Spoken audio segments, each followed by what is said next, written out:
Hello. You ready? Hey guys, we like our talks to have like a bit of a soundtrack just in the background, just to make us feel comfortable, to make you feel comfortable. So when you sort of almost forget that that jazz is playing, you'll be reminded again in about 10 minutes. This is Jullien. He is our ID Interaction Director, and he's an all-round rat bag. Thank you. This is Kris. Kris is our CD, Creative Director in Amsterdam. Kris came from a writing background and has very strong skills in ideation and storytelling. Whereas Simon is more like a digital art background with strong roots in mathematics. Together we've worked at RESN for 14 years, which is incredible. When you consider that RESN is only 12 years old. We don't know how that works, but we did the math and it adds up. Yeah. RESN sucks. Yeah, RESN sucks. We're going to try something a little bit different. Basically, this talk is going to be about looking at some of the criticisms that have been made over some of our more recent projects, and then we're going to respond to those critics. It sounds serious, maybe a bit, but we'll promise to make it fun, lighten things up a little bit. If that doesn't work, what I've found is if I imagine Simon over here as shat his pants, it usually gets a laugh, so that should help. That would be embarrassing though. To begin with, RESN is a relatively small... Yeah, we forgot about this one. To begin with, RESN is a relatively small company. We have 2 studios. One's in New Zealand, where we both initially worked. That's about 20 people. And the other one is in Amsterdam, where we currently work, and that's about 17 people. And being a small company, we're very close to all the jobs and all the work that we do. So when somebody criticises it, we take it personally. We take it to heart. Anyone that tells you that they feel nothing or don't care about someone saying something about your work is bad is lying. Of course you care. So for the next 3 hours, we're going to take you through 3 of our projects, which you should be... Hang on. Did he? Yes, 30 minutes. Who said it was 3 hours? I've got like 150. Oh god. Okay, well we're just going to whip through serious 30 minutes. Seriously. Okay, for the next 30 minutes we're going to take you through 3 of our most recent projects, starting with our portfolio site which we released in April. There's just sort of a few screenshots there of some of the sort of magic that was happening with this latest portfolio site. But although it got a lot of positive attention, it also got a few negative comments. A week after we launched, we got this. The desktop version was not user-friendly, so I gave up after about 30 seconds. It's a bit harsh. What we think the saying here is, like, if we don't articulate our website in a predictable way, our users will live in a very short time. It's quite precise, 30 seconds. And that brings to us 2 main questions. Was the intention of the portfolio to be predictable? And what is user-friendly? To answer this question, we need to give you a little background. This was our previous portfolio site. It was released in April 2008, so nearly a decade ago, which is...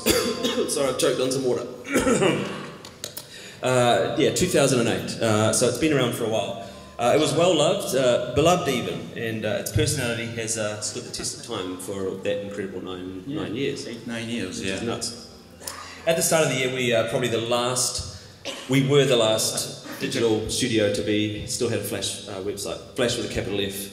Yeah. We were the ones, and that's got to be... We could enter that to the Guinness of the record. We should, and we should drink a Guinness when we do that. That would be great. Why not?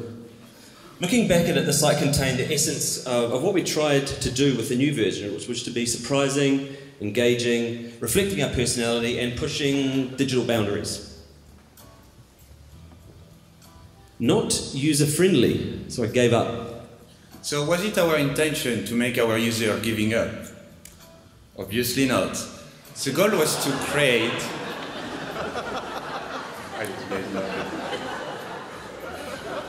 The goal was to create an experience that not only showcase our work, but capture our personality. So if you keep it simple, our intention was to merge our personality with the RESN brand, and in that case, the drop in our logo. So if you take that funny GIF and you add RESN to it, you'll end up with a beautiful crafted diamond. I don't know how we got there, but you do apparently end up there. Yeah. When I say beautiful, I'm really glad we changed it because it looks awful. Surprise and personality in our portfolio side came from a lot of different aspects. Surprise from hiding the interactives experiments inside the very thing that appears the most premium and calm, which is the drop. It's like a bizarre gothic digital Kinder Surprise. But through a simple interaction, which is press and hold and move around, users discover our personality through one of 6 interactives. Each interactive piece, by the way, has been made by a different member of the team. In order, we have Giggles, Spinning Moon and Apple. Kelly's Rod. Jimmy's Wedgie Bat. This is Kev's Tunnel of Love. Been one on an LSD trip. And we have Rasmus's Texture Cubes. This allowed each RESN to reflect their personality in the site. Like, it's kind of like for them leaving their oily digital fingerprint to our experience. The design and UX also played obviously a key role in that kind of surprise factor. We did away with a sort of a traditional nav, and as you can see, we placed it up in the 4 corners, the extreme corners of the site. So basically, if a user was inactive or playing with the drop there, they would disappear, kind of making it more like almost like a weird kind of digital business card. So super minimal, super dark, and also with that helped reinforce that surprise factor there. Yeah, but the surprise also came from another aspect, the animation. For example, if you take the drop, break from a really calm to a very colorful background, or even just after this one, our resize message will allow you to play the accordion we've all made. This one now. Even the less obvious, like the menu rollovers who slice the typeface. We all know it's never a good thing to mess up with typography convention, but you know what? Whatever. YOLO.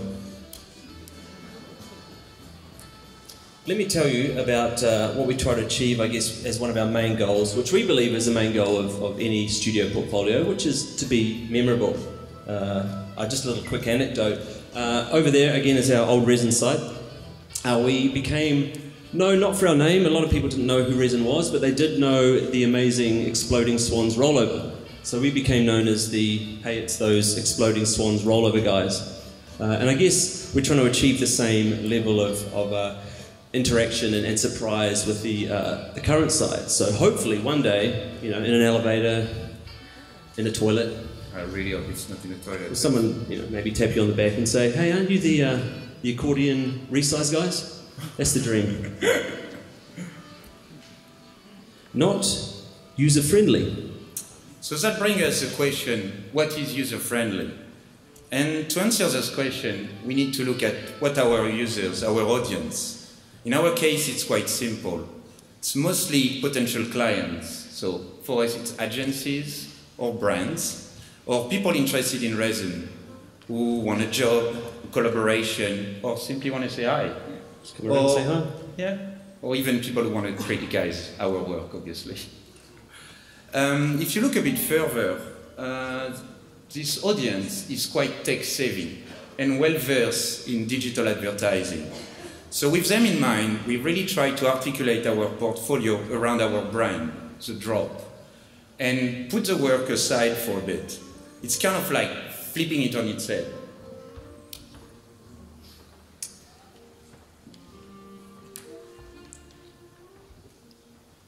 The way that users come to our site is, I guess, usually through a link in a portfolio, something that we sort of share, or it could be on our business card. Any sort of, there's a lot of sort of ways that people arrive at our site. So from the moment that they enter, we want to sort of point out our work and push our visual identity as much as possible. That's kind of what we're trying to achieve with our latest site. In that regard, we believe our portfolio is meaningful in terms of immersing users into what is RESN.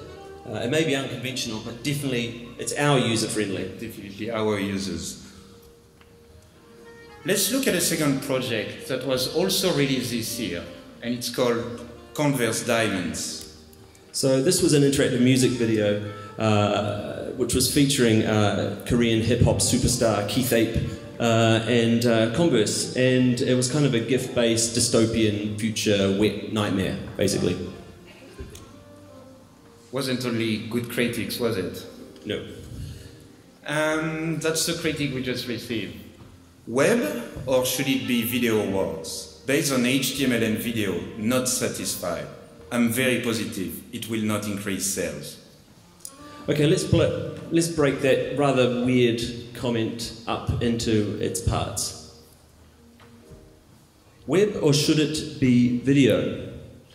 Now we're assuming that this comment is based on the simplicity of the experience and how the site is primarily video. Certainly for user, you do not interact with the experience, that's just what you're getting. You're being dished up this music video. Exactly. That said, you are viewing it online with a very clear call to action and a very basic interaction. Tap and hold any key to alter the video. It's simple, but we would argue that some of the most and some of the best interactive experiences have one thing in common, which is they're easy, intuitive, and very, very simple. As with any music video, there are some narrative elements to it that sort of pull you through, and the GIFs were created to be mashed into that video at those sort of contextual certain times. As per the word interactive, you need to interact. Boom. The working title wasn't First Diamond, it was Metropolis. As you can all guess, it's all about... Stop. Really? It's time? It's time.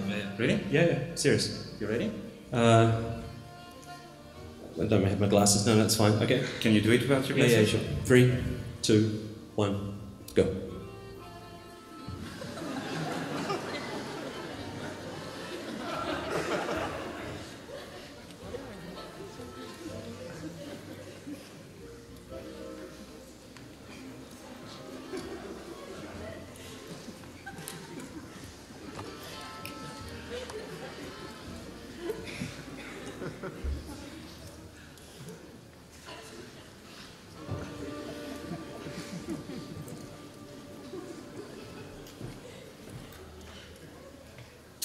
The working title for Diamonds was Metropolis. As you guessed, it was all about getting wet. So giving that central theme around diamond was water, well, especially water resistant, we pull this narrative into each element that frames the experience. So you're looking at the holding page, the home page, and we try to treat it as like kind of a digital toys. A lot like a teaser for a movie, or should I say a wet teaser? You can say it, you just did. Speaking of movies, this is the share page at the very end of the experience, and it was largely inspired by the opening titles from the late, great Michael Scorsese's Taxi Rider. Both of us are huge fans of Taxi Rider. Taxi Rider, great film. That didn't get the laugh I was expecting. No, that's all right. Taxi driver. Will not increase sales. Well, Kris, the brief was never about increasing sales. The brief was about increasing awareness. It was about creating an experience that resonates with our audience, the kids. To put it in a simplest term, our job was to make the product, the shoes, look cool and obviously water resistant. Not satisfied, Kris. Well, to tell the truth, neither were we. Of course, we're very proud of what was ultimately created, but as with so many projects, it started very, very, very differently. It did. What you can see on the left was the first prototype we did for the pitch. And our original concept was to integrate fully the GIF into the scene of the music video. When I say integrate, I mean the ceiling, the wall, the very geometry of the environment. Reality check, the direction of the music video took a very different turn, a more graphic, more frenetic edit that could not accommodate our concept. So we changed it. Land of Clean is our latest release, and also the third project we're going to sort of take a look at. It was a project for a large food company in the States. The general idea was to celebrate the fact they removed bad ingredients from their food, but yet some bad feedback. Wow, a lot of work in this website. Congratulations. Maybe too many animations? This has to be the most polite criticism we've ever received. It's almost an afterthought. Too many animations? It is true, sometimes there are too many animations, and when there are too many animations, it looks something like this. This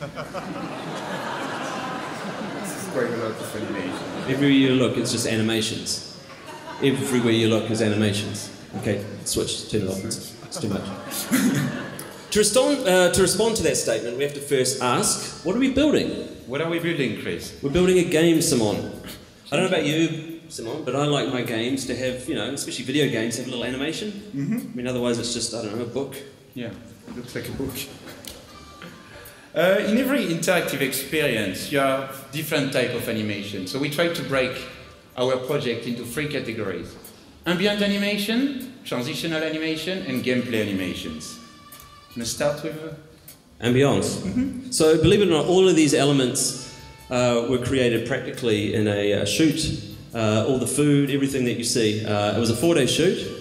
We used a lot of cheese, so funky is the word that comes to mind when I close my eyes and... But the point with what we created here, like the salt waterfall, the torn bread clouds, that's what those are. The Gorgonzola clock tower, the little ham windmill there. I mean, all of these were meant about creating a sense of a magical, real, beautiful world, and to help drive and immerse the users through a little bit of, can I say it? Go for it. Magical ambiance. Great with the ambiance. Transitional animation were kind of for us the wow moment of the experience. The moment that we throw the users into one of the 3 games. Sure, we could have used a simple cinematic transition, a swipe, a wipe, actually anything around with hype, would that work? But we thought it wasn't doing A, the beautiful asset justice, or B, the narrative justice either. It's pretty incredible seeing it at this view, isn't it? I mean, that's wow. Super big, yeah. It's almost life size, it's fantastic. The game side of things as well, it's a very simple game. Scattered through these 3 levels are these naughty, bad additives that you have to find as a user.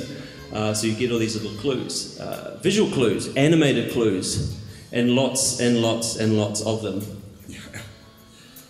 It's important to note that we didn't just throw the animation handbook at this project. We really took the time to explore different types, different styles, and even numbers of animation. And here's some of our first mock-ups. So on the top left, you have the first opening, a loader on the top right, icon animation on the bottom left. That was something that we completely dropped. Completely dropped. That did seem to be a little bit overkill. Yeah. And one of the transition to the game on the bottom right. Maybe too many animations, Kris? Well, for an e-com site, Simon, perhaps. Maybe. For a .com, definitely. But not, we'd argue, for a game. All the animations were created with intent and with meaning. Even the ambient and transitions were purpose-built to create a heightened sense of immersion and progression for the user. Or for the player. It's a better word. It's a much better word. Are we almost done yet, Kris? Yes, I think we are. But maybe we should do a little... Quick fire? Quick fire? Yeah, okay. Or do you want to do it? I'm gonna go on this couch. Of course. Yeah. How many 501s died making this couch, eh? Okay. You ready? Yep, shoot. Doesn't even get past the loader on Firefox. Use Chrome. Next. I've seen better. So have we. Next. Are you guys idiots? Debatable. Next.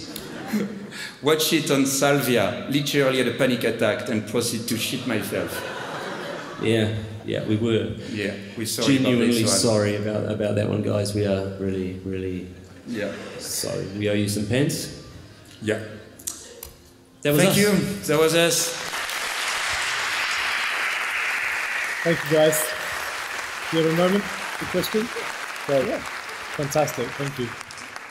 I feel like we should do this differently.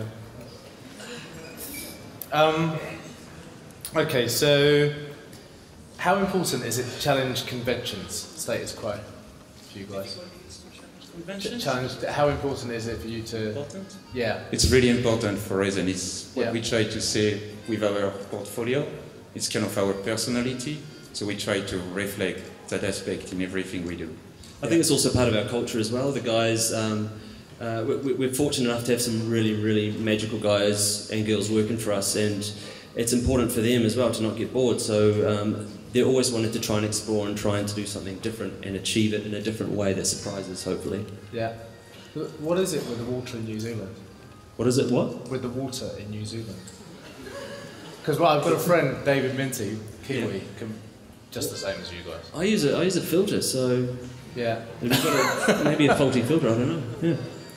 Yeah. Okay, the last one is from Twitter, from Yorgos Agarakis, I think you pronounce it. Can you please list the key elements? We've been marking you on this as well. Can you please list the key elements for a user-friendly design, web, mobile, etc. in brackets there was? I think simple. Simplicity. Simplicity. I mean, we tried that with the RESN portfolio site, with our interactions. Although they were very different in execution, they were still that simple click and hold and move. That was it. So simplicity is hugely key, and I guess communication as well. Yeah. Great. Thank you very much, guys. Cheers. RESN. Thank you. Great. Cheers, dude.